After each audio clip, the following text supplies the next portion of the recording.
Nunca antes a frase "We have such sights to show you" fez tanto sentido. Bem-vindos e bem-vindas a esse microcosmos de rock, metal e cultura em geral. Eu sou Ana Franskowiak, escritora, tradutora, revisora e a nômade cósmica, e vocês aí já ouviram falar em termos como subtextos, camadas de uma narrativa, seja isso em texto, filme, série, animação, até em letra de uma música?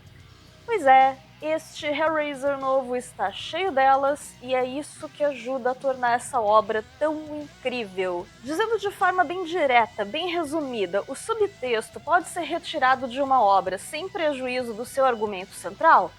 Pode, mas estando ali, ele ajuda a tornar a história ainda mais rica, mais cheia de significados, discussões, mais incrível.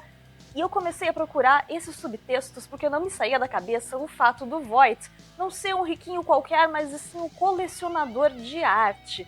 Então eu espero que vocês gostem dessas referências que eu achei e vamos a elas.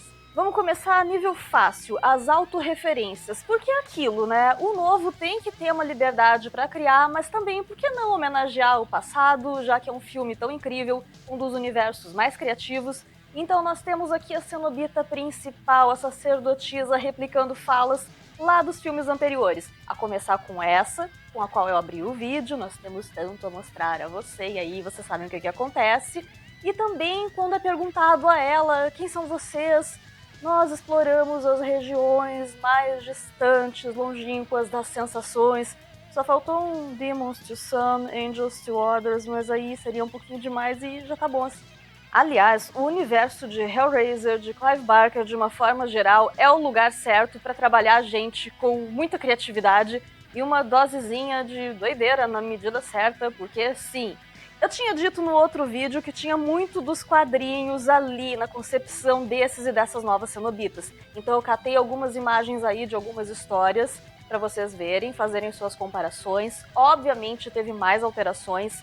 E digamos que essa cenobita nova que mais fala, mais interage com o pessoal, além da principal, dá pra dizer que ela é uma fusão da Angelique, lá do filme 4, com a outra que era simplesmente Deep Throat, sim, esse era o nome dela, ou a cenobita fêmea lá dos outros filmes, só que, vamos dizer, muito mais melhorada, com muito mais alterações.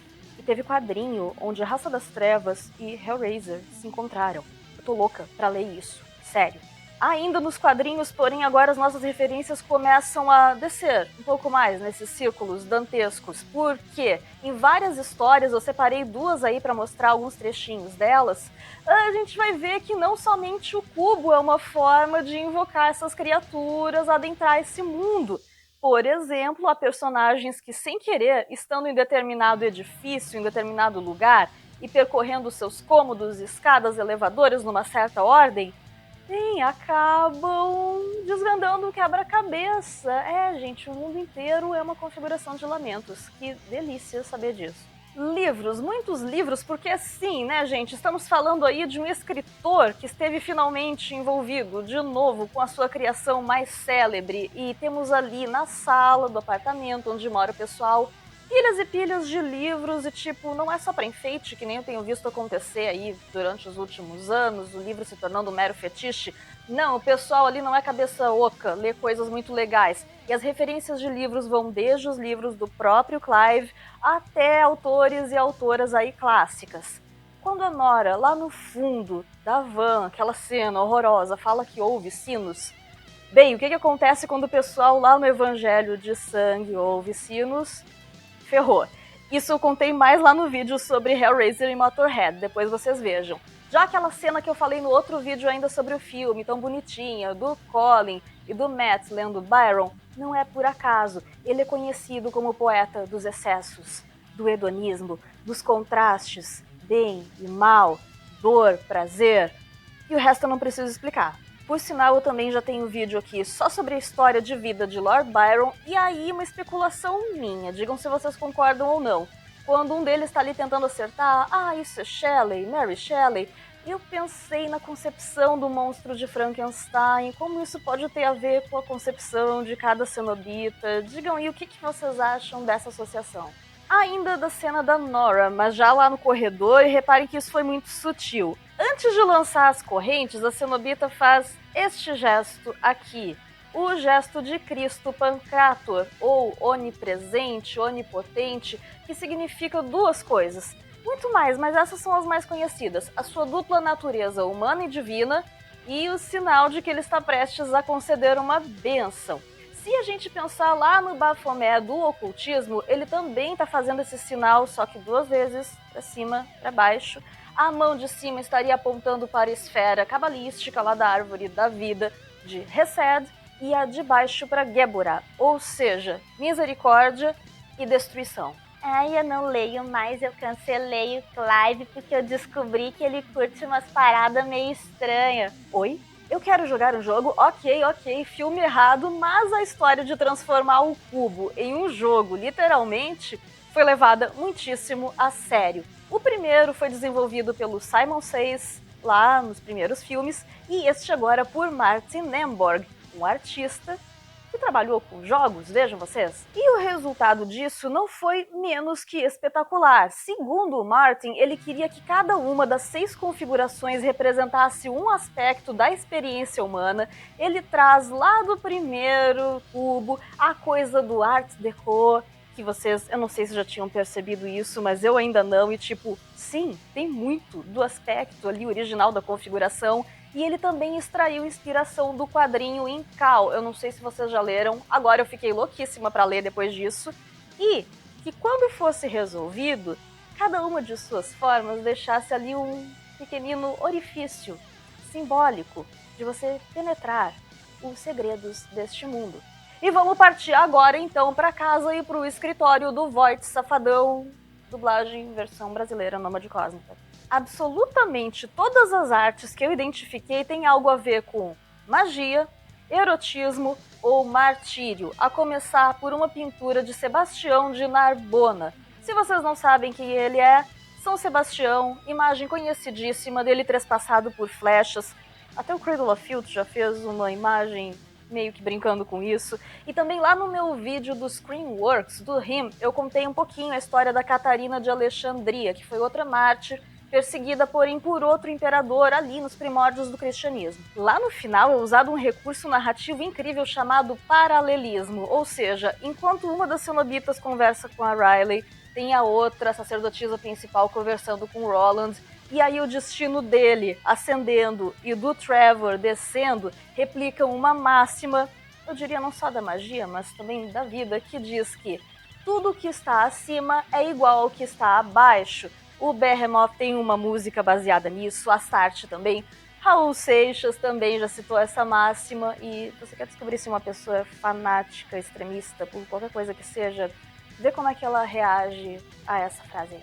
E o motivo todo mundo já conhece que o destino... E a gente achando que era só mais uma musiquinha, baita crítica social do demo.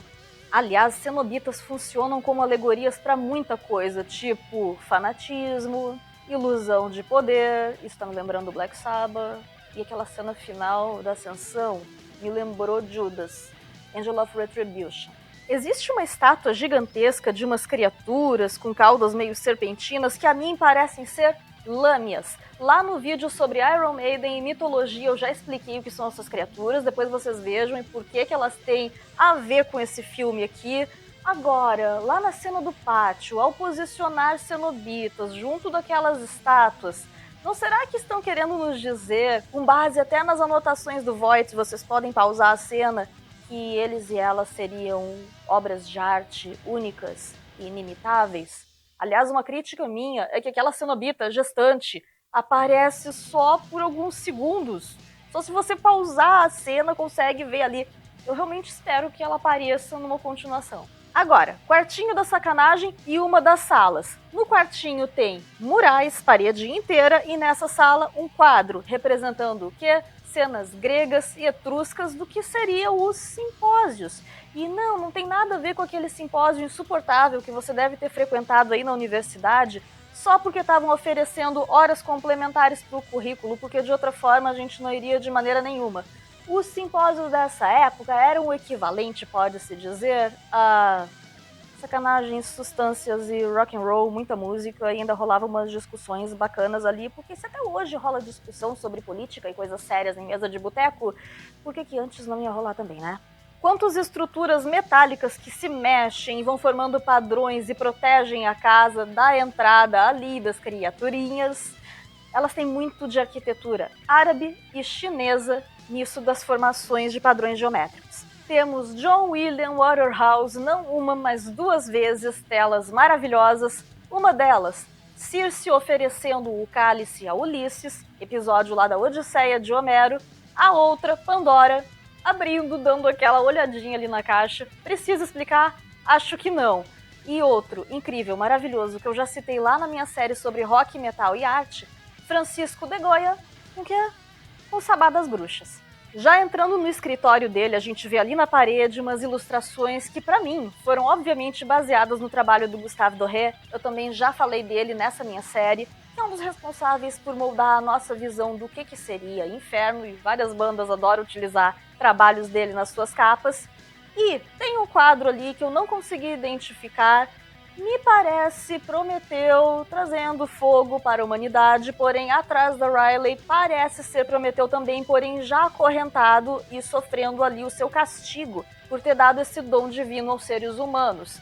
A saber de que uma águia ou corvo, depende da versão da lenda, viria diariamente bicar ele ali e o seu fígado renascer e ele estar condenado a isso. Até o centauro Quiron se oferecer para ficar no lugar dele. E depois que o pessoal volta em desespero para dentro de casa porque pensa que vai ser de boas ali, se oferecer para cenobita e tal, a gente vê ali no canto da parede um retrato de uma mulher de gola rufo, roupa de época. Eu pensei, Elizabeth Bathory, mas aí eu fui procurar e não tinha nenhum quadro dela que parecesse com aquele.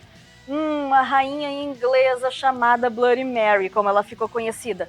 Também não. Então essa eu vou deixar para vocês, caso identifiquem. Me contem aí quem é essa mulher do retrato. E lembre-se, your joinha is my pleasure, e inscrever-se em canais independentes e ajudar o trabalho aí não dói, nadinha mesmo. Eu te agradeço por ter assistido até aqui. Um forte abraço e do widzenia!